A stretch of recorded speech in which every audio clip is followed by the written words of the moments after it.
Hello बच्चों, welcome back to the channel. आज हम लोग आपकी क्लास 12th का चैप्टर नंबर 2 जो है, बेसिकली बहुत बच्चों की मतलब सिलेबस चेंज हुआ है तो इसको चैप्टर 1 बना दिया गया है।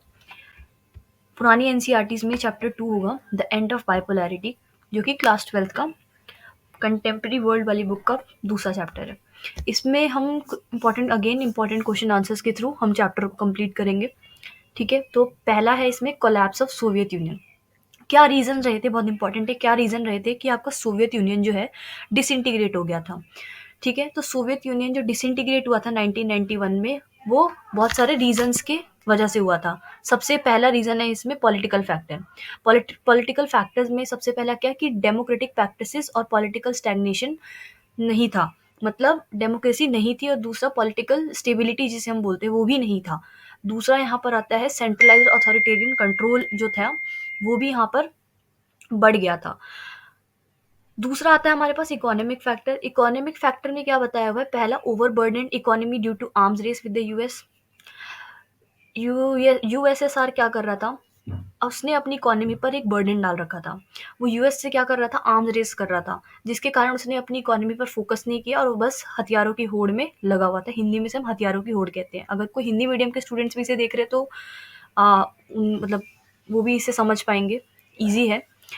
और अगर हिंदी में आप लोग को नोट्स चाहिए, अगर कोई हिंदी मीडियम का बच्चा देख रहा है तो you can DM me, comment कर सकते हो। दूसरा हमारे पास इंस्टाग्राम भी है न्यू स्टडी क्लासेस का। और दूसरी बात, you can yes comment there on YouTube. दूसरा सेकंड पॉइंट पर आते हैं। इसमें क्या बताया हुआ है कि इनएफिशिएंट और सेंट्रलाइज्ड प्लानिंग जो थी वो भी नहीं थी।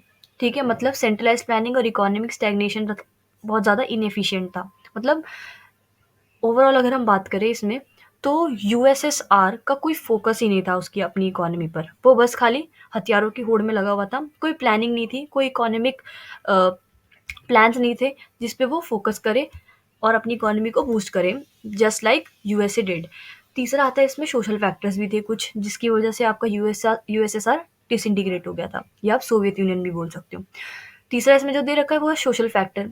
राइज ऑफ नेशनलिज्म जो था रिपब्लिक्स में वो ज़्यादा बढ़ गया था, तो लोगों तो अब सरकार के लिए थोड़ा मुश्किल हो गया था, क्योंकि अब जो रिपब्लिक्स है वो यूनाइट होने हो गए थे। और इसमें सेकंड पॉइंट क्या दे रखा है कि एथनिक टेंशन्स भी बढ़ चुकी थी, डिमांड्स भी बढ़ चुकी थी इंडिपेंडेंस की। आप देखो कि बहुत सारी जगहों पे, जैसे चिचन्या हो गया, दागिस्तान हो गया, यहाँ पे इन जगहों पर क्या हो रहा था?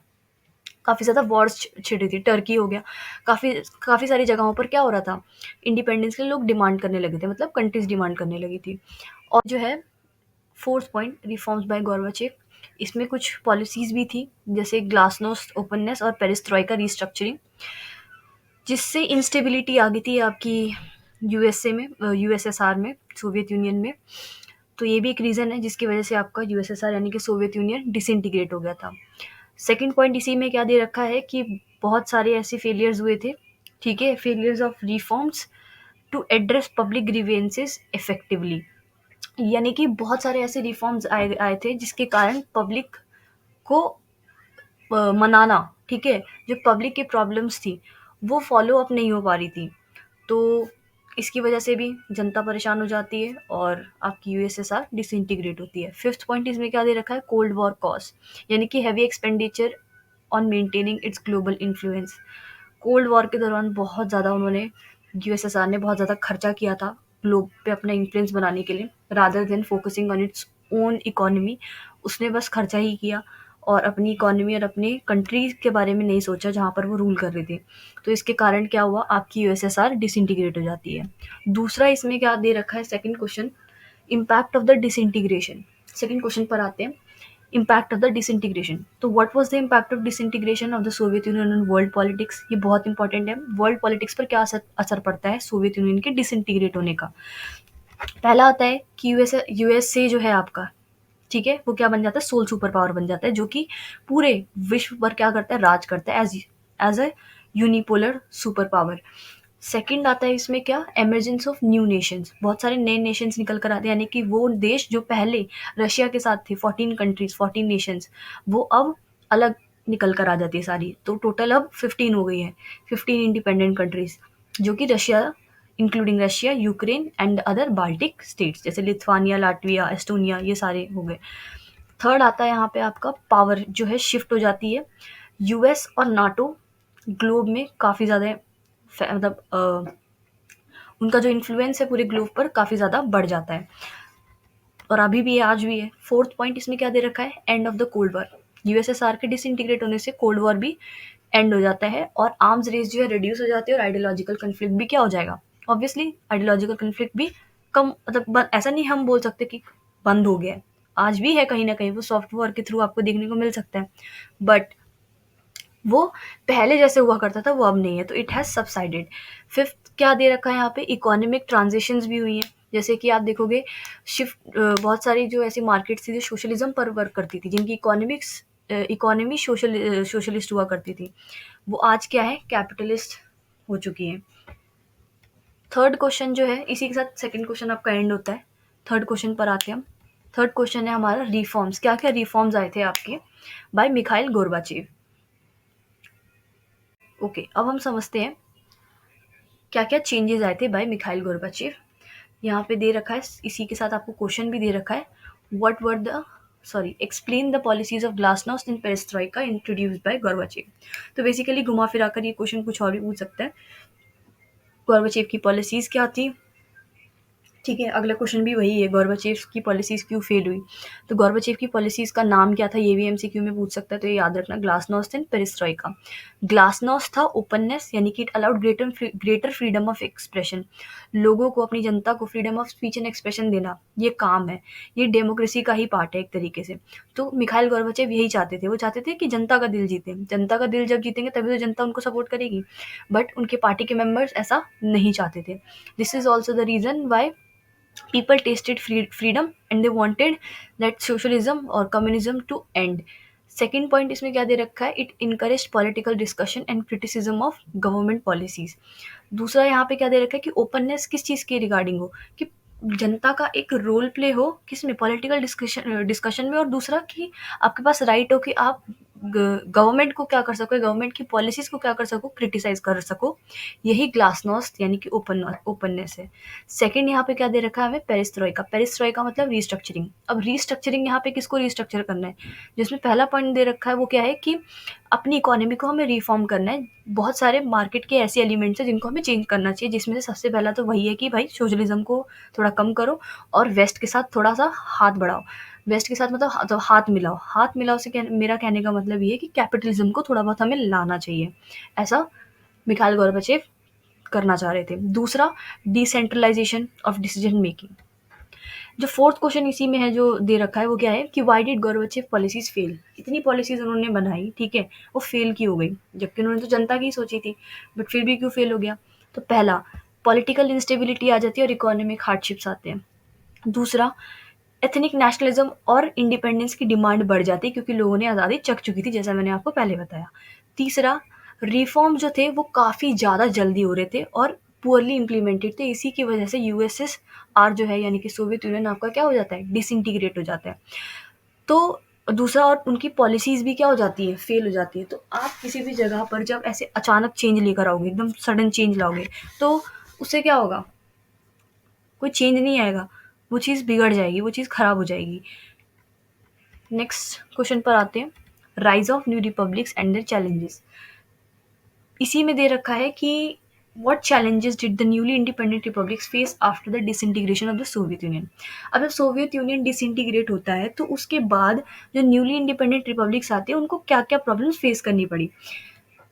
अब जैसे देखो, अब आपको अगर कोई पाल रहा हो, अचानक से उसका हाथ आपके सर से हट जाए, मतलब आपके ऊपर से हट जाए, तो आपको थोड़ी डिफ़िकल्टी होगी अकेले चलने में, क्योंकि आपका ध्यान रखने के लिए कोई पहले था, आपको कोई चला रहा था, आपको कोई पाल रहा था, लेकिन अब नहीं है, तो अब आप कैसे मैनेज करोगे। सिमिलरली जो रिपब्लिक्स थे ये सोवियत यूनियन के अंडर थे, तो उस टाइम पर सोवियत यूनियन इन्हें थोड़ा-सा सपोर्ट करता था, चलाता था, बट जब ये बाहर निकले, तो इन पर क्या चैलेंजेज़ आए। सबसे पहला तो इकोनॉमिक चैलेंज ही आएगा।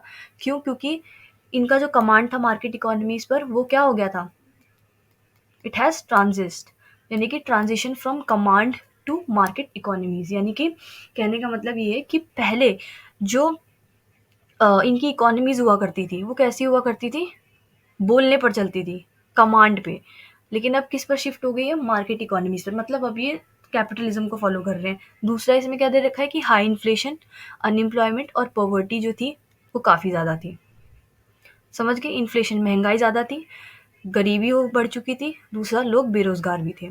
दूसरा यहाँ पर क्या दे रखा है कि पॉलिटिकल इंस्टेबिलिटी भी थी, यानी कि डेमोक्रेटिक एक्सपीरियंस नहीं था लोगों के पास। दूसरा, अथॉरिटेरियन रिजाइम्स काफ़ी ज़्यादा बढ़ चुके थे। बहुत सारे देश ऐसे थे जहाँ पे अथॉरिटेरियन रूल आ गया था। बहुत सारे देश ऐसे थे जो अथॉरिटेटिव हो चुके थे। समझ गए? थर्ड यहाँ पे क्या दे रखा है कि एथनिक कन्फ्लिक्ट भी हुआ था। एथनिक कन्फ्लिक्ट से मेरा कहने का मतलब है कि देश के अंदर ही आपस में डाइवर्सिटी थी। जैसे चेचन्या रशिया में, वहाँ पे लोग आपस में लड़ रहे थे, अलग अलग कम्युनिटीज़, यानी कि सेपरेटिस्ट मूवमेंट चल रहे थे, इंटरनल डिस्प्यूट्स था। एथनिसिटी यानी कि कल्चर और थोड़ा सा लैंग्वेज को लेकर जो इश्यूज अराइज हो जाते हैं। फोर्थ यहाँ पे इंटरनेशनल रिलेशंस जो थे हमारे, ठीक है, अ, उनको मैनेज करना काफ़ी ज़्यादा मुश्किल था न्यूली इंडिपेंडेंट स्टेट्स के लिए, यानी कि aligning with the western countries और maintaining ties with the Russia, उनके लिए सबसे ज़्यादा डिफिकल्ट ये भी था कि अब या तो वो वेस्ट के साथ जुड़े या तो वो रशिया के साथ जुड़े, तो क्या करे वो। तो they are just stuck between the decision कि किसको चूज़ करें। नेक्स्ट आते हैं हम शॉक थेरेपी पर। ये बहुत इंपॉर्टेंट टॉपिक है, ये एग्जाम में पूछा जा सकता है। What is meant by shock therapy? क्या होता है शॉक थेरेपी? तो शॉक थेरेपी किसे कहा जाता है? It refers to the sudden transition from a socialist to a capitalist economy after the disintegration of the Soviet Union. जब आपका सोवियत यूनियन डिसइंटीग्रेट हुआ था तो वहाँ की इकोनॉमी ट्रांजिट हो जाती है सोशलिस्ट से कैपिटलिस्ट इकोनॉमी में। और ये ऐसा नहीं कि एक दो मतलब क्या कहते हैं आराम से हो रहा है एक दो साल में, नहीं, ये सडन ट्रांजिशन है। इसमें क्या होता है? It involve liberalisation, privatisation and free market reforms, यानी कि कैपिटलिस्ट इकोनॉमी बन रही है, तो यानी कि यहाँ पे आपको अपनी इकोनॉमी को ओपन रखना पड़ेगा। प्राइवेटाइजेशन भी होगा, आप अपना सेटअप करना चाहते हो बिजनेस आप सेटअप कर सकते हो। जो भी मार्केट के रिफॉर्म्स होंगे वो क्या होंगे? फ्री होंगे, यानी कि आप इम्पोर्ट एक्सपोर्ट जैसी चीज़ें जो है, ट्रेडिंग जो है, फ्री ट्रेड बैरियर्स, मतलब कोई बैरियर नहीं है, आप फ्रीली ट्रेड कर सकते हो, ये सारी चीज़ें आई थी। इसको हम शॉक थेरेपी बोलते हैं। तो क्या क्या कॉन्सिक्वेंसेस थे शॉक थेरेपी के? बहुत इंपॉर्टेंट है, इसको ज़रूर करके जाना। सबसे पहला आता है economic decline, deindustrialisation and collapse of industries. बहुत सारी इंडस्ट्रीज बर्बाद हो गई थी, तबाह हो गई थी। दूसरा इसमें ये दे रखा है कि आपकी जो जीडीपी है वो भी गिर जाती है और गरीबी की संख्या या गरीबों की संख्या जो है वो बढ़ जाती है। दूसरा यहाँ पे सोशल कॉन्सिक्वेंस भी दे रखा है, इनइक्वालिटी और अनएम्प्लॉयमेंट बहुत ज़्यादा बढ़ जाती है। इनइक्वालिटी से कहने का मतलब यहाँ पे ये है कि अमीर अमीर और गरीब गरीब होता जा रहा था, ठीक है। और दूसरा यहाँ पे क्या दे रखा है? वेलफेयर सिस्टम्स तो भाई बिल्कुल ही खत्म हो गए थे, क्योंकि सोशलिज्म अगर आप देखोगे तो क्या था कि एक गवर्नमेंट रहेगी और उसी के हाथ में सारी पावर और रिसोर्सेज है और वो लोगों को क्या करेगी? डिस्ट्रीब्यूट करेगी according to the required needs. But यहाँ पे तो अब ऐसा कुछ भी नहीं है कैपिटलिज्म में, यहाँ पे वेलफेयर सिस्टम कोलैप्स है। तीसरा यहाँ पे आता है political instability, democratic institutions weak है, अभी नए नए बने हैं, लोगों को पता नहीं है कैसे चलाना है। दूसरा आता है ओलिगार्ड्स जो है वो कंट्रोल करते हैं आपकी वेल्थ और रिसोर्सेज को। नेक्स्ट आते हैं हम सिक्स्थ पॉइंट पे, रशिया का role post cold war era पे क्या था। पहला जो इसमें क्वेश्चन दे रखा है वो समझते हैं। What role does Russia play in the post Soviet world order? Post Soviet world order पे रशिया का क्या रोल प्ले रहा है, यानी कि जब सोवियत टूट जाता है उसके बाद का। तो रशिया का एक ग्लोबल इन्फ्लुएंस रहा है, यानी कि Russia remains a major power with significant military and economic capabilities. आप देखोगे आज भी रशिया अपनी पावर के लिए जाना जाता है, मिलिट्री के लिए, इकोनॉमिक कैपेबिलिटीज के लिए जाना जाता है। दूसरा सेकंड पॉइंट इसमें जो दे रखा है वो क्या है? Energy politics. एनर्जी पॉलिटिक्स कहने से हमारा क्या मतलब है कि एक लीडिंग एक्सपोर्टर है ऑयल और नेचुरल गैस का। आप देखोगे बहुत सारे नेशंस को ये क्या करता है, आपका ऑयल और नेचुरल गैस एक्सपोर्ट करता है।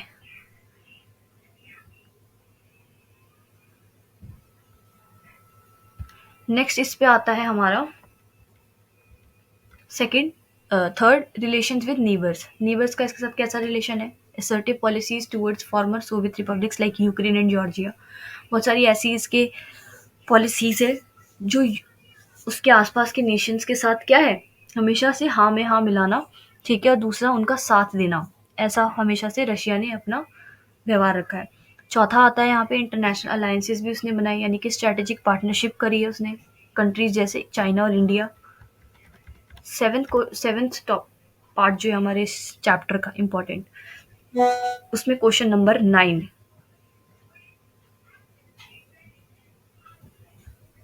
सेवेंथ पार्ट जो है हमारा इस चैप्टर का, यानी कि क्वेश्चन नंबर 9 जो है, I guess this is the last question. Yes. तो इसमें क्या बताया हुआ है कि क्या क्या लेसन्स हैं जो आपकी सोवियत यूनियन के डिसइंटीग्रेट होने से हमें मिली है।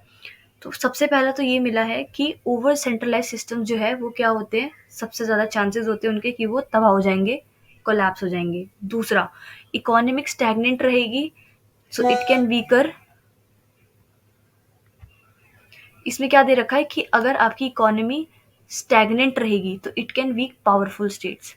तीसरा इसमें क्या दे रखा है कि nationalism and ethnic aspirations can not be suppressed indefinitely. Fourth इसमें क्या दिया हुआ है कि reforms need to be gradual and carefully implemented. Reforms gradual होने चाहिए, ध्यान से बनाए होने चाहिए, और दूसरा उनको इम्प्लीमेंट भी बहुत ध्यान से करना चाहिए। समझ गए। और नेशनलिज्म और एथनिक एस्पायरेशन वाला जो पार्ट है, इसमें जो थर्ड पॉइंट जो दे रखा है, इनको आप सप्रेस नहीं कर सकते हो। एक नेशनलिज्म की एक ऐसी फीलिंग है जिसको आप सप्रेस नहीं कर सकते हो। समझ गए। अगर देशभक्ति की भावना अगर जनता में जाग गई तो आप उनको शांत नहीं करा सकते। This is the power of unity, this is the power of nationalism. इसी के साथ हमारा चैप्टर नंबर 2 एंड होता है। जल्दी हम लोग चैप्टर नंबर 3 भी लेकर आएंगे, और बाकी की वीडियोस जो है आप अपने क्लास 12th के दोस्तों के साथ शेयर करिए, चाहे वो हिंदी मीडियम या इंग्लिश मीडियम स्टूडेंट्स हो। We can translate this. दूसरा, अगर आपको हिंदी मीडियम में भी चाहिए तो we can bring that videos too. और अगर किसी को कोई डाउट हो तो you can just comment down. And हमारी क्लासेस ऑफलाइन में भी चलती है, यू कैन विजिट टू, और you can contact us below. और हमारी क्लासेस ऑफलाइन भी चलती है, आप लोग हमें कांटेक्ट भी कर सकते हैं। डिस्क्रिप्शन बॉक्स में नंबर है। जो भी बच्चा ज्वाइन करना चाहता है ऑनलाइन और ऑफलाइन, वो ज़रूर ज्वाइन करे। और सभी बच्चों को ऑल द बेस्ट। अच्छे से अपने एग्ज़ाम दो। कोई भी डाउट हो तो उसके लिए मैं और हमारी यू स्टडी क्लासेस की टीम आप लोगों के साथ है। बहुत सही ढंग से पेपर करके जाओ। कोई भी हेल्प हो तो ज़रूर हमें बताएं। Thank you for watching this video. इसको शेयर कर देना, लाइक भी कर देना, कमेंट बस अपने डाउट्स करना और कुछ नहीं।